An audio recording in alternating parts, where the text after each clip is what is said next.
दोस्तों नमस्कार। Sarang coaching centre में आपका स्वागत है। आज हम जो भौतिक भूगोल के मूल सिद्धांत जो पुस्तक है उसके अध्याय 1 के एमसीक्यूज करेंगे। तो प्रश्न संख्या 1 है, निम्नलिखित में से किस विद्वान ने भूगोल शब्द का प्रयोग किया? तो इस प्रश्न का सही उत्तर है इरेटोथेस्नीज अर्थात गा। इरेटोथेस्नीज अर्थात गा इस प्रश्न का सही उत्तर है।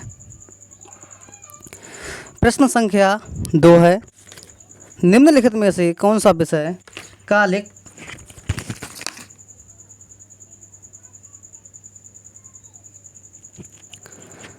निम्नलिखित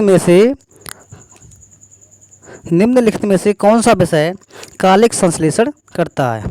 तो इस प्रश्न का सही उत्तर है इतिहास अर्थात ऑप्शन गा। अगला प्रश्न है प्रश्न संख्या 3, भूगोल का जनक किसे कहा जाता है? तो भूगोल का जनक जो है अधिकांशतः लोग ऑप्शन गा इरेटोथेस्नीज पे लगाते हैं, लेकिन इसका सही जो उत्तर है वो है हेकेटियस ऑप्शन गा। प्रश्न संख्या 3 का उत्तर ऑप्शन गा हेकेटियस है। प्रश्न संख्या 4, भूगोल शब्द किस भाषा के दो शब्दों जियो तथा ग्राफों से मिलकर बना है? तो जैसे कि हमने जब पढ़ा था तो ये दोनों शब्द जो है वो ग्रीक भाषा से संबंध रखते हैं। तो प्रश्न संख्या 4 का जो उत्तर है वो है ऑप्शन घा ग्रीक।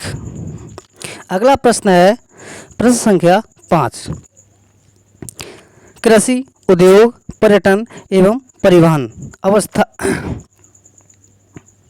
अवस्थापना तत्व एवं सेवाओं का अध्ययन भूगोल की किस शाखा के अंतर्गत किया जाता है? तो प्रश्न संख्या 5 का जो उत्तर है वो है ग आर्थिक भूगोल। इसका सही उत्तर क्या है? इसका सही उत्तर है आर्थिक भूगोल। प्रश्न संख्या 6, क्रमबद्ध भूगोल के संदर्भ में कौन सा कथन असत्य है? क्रमबद्ध भूगोल के संदर्भ में कौन सा कथन असत्य है? तो यहाँ पर हम देखेंगे इसका जो सही उत्तर है अर्थात प्रश्न संख्या 6 का जो उत्तर है वो सही उत्तर इसका है सभी भौगोलिक तत्वों का अध्ययन करना। इसका जो सही उत्तर है वो ग है अर्थात सभी भौगोलिक तत्वों का अध्ययन करना। प्रश्न संख्या 7 देखेंगे, तो क्रमबद्ध भूगोल के संदर्भ में कौन सा कथन सत्य है? तो प्रश्न संख्या 7 का सही उत्तर है घ उपर्युक्त सभी अर्थात एक विशिष्ट भौगोलिक तत्व का अध्ययन करना, ये भी इसके अंतर्गत है। राजनीतिक इकाइयों पर आधारित, ये भी इसके अंतर्गत। यह अध्ययन खोज तथा तथ्यों को प्रस्तुत करती है। ये तीनों की तीनों जो ऑप्शन सही है, इसलिए ऑप्शन घ उपर्युक्त सभी सही है। प्रश्न संख्या 8, प्रादेशिक भूगोल के संदर्भ में कौन सा कथन सत्य है?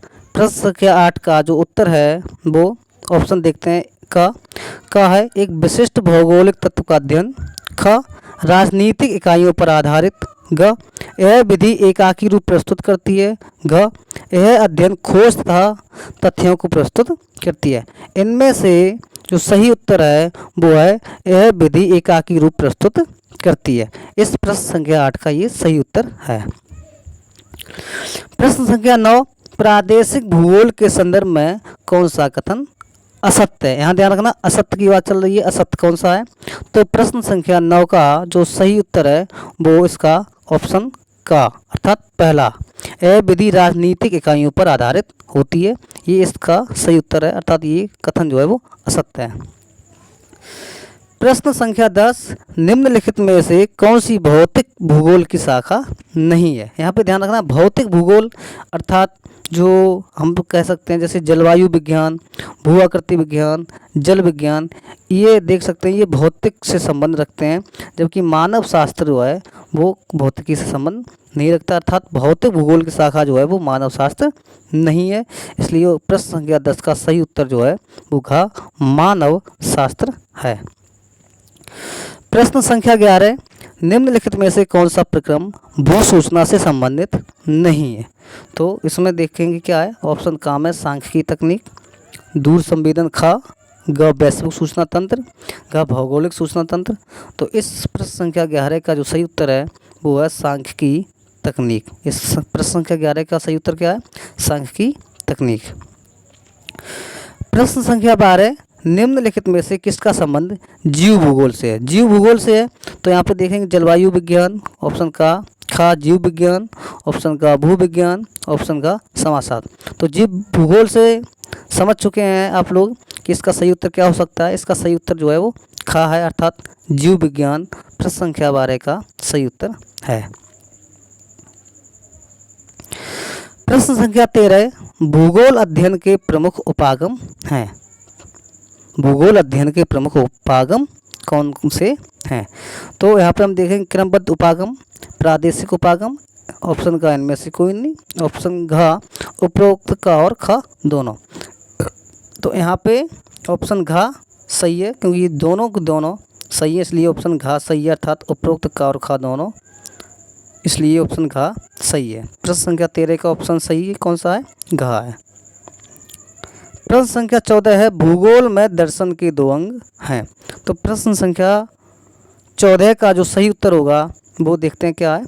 का में दिया है भौगोलिक चिंतन, खा में दिया है मानव पारिस्थितिकी। ये दोनों के दोनों सही है, इसलिए ऑप्शन ग जो है वो यहाँ पे सही होगा, अर्थात उपरोक्त का और खा दोनों इस प्रश्न संख्या का सही उत्तर है, ऑप्शन ग।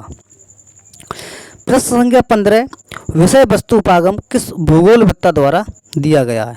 तो प्रश्न संख्या 15 का उत्तर देखेंगे तो यहाँ पे जो दिया गया है वो अलेक्जेंडर वॉन हम्बोल्ट के द्वारा। विषय वस्तु उपागम जो दिया गया है वो किस भूगोलवेत्ता द्वारा दिया गया है? तो वो दिया है अलेक्जेंडर वॉन हम्बोल्ट के द्वारा, इसलिए प्रश्न संख्या 15 का सही उत्तर ख अलेक्जेंडर वॉन हम्बोल्ट। प्रश्न संख्या 16, प्रादेशिक भूगोल की विभिन्न शाखाएं हैं। प्रश्न संख्या 16 का उत्तर देखते हैं क्या है। का में दिया है क्षेत्रीय अध्ययन, खा में दिया है प्रादेशिक विकास, गा में दिया है प्रादेशिक नियोजन। ये सभी की सभी जो ऑप्शन वो सही है, इसलिए प्रश्न संख्या 16 का जो उत्तर होगा वो घ होगा, उपरोक्त सभी। प्रश्न संख्या 17 देखेंगे, प्रकृति तथा मानव के बीच अंतर संबंध कैसे स्थापित हुए हैं। यहाँ पे हम प्रश्न संख्या 17 को देखेंगे तो 17 में क्या दिया, ऑप्शन का में दिया है अनुकूलन द्वारा, खा में दिया परिवर्तन द्वारा और ग में दिया है उपर्युक्त का और ख दोनों, घ दिया है इनमें से कोई नहीं। तो प्रश्न संख्या 17 का जो सही उत्तर है वो है उपर्युक्त का और ख दोनों। प्रश्न संख्या 18, भूगोल का शाब्दिक अर्थ है।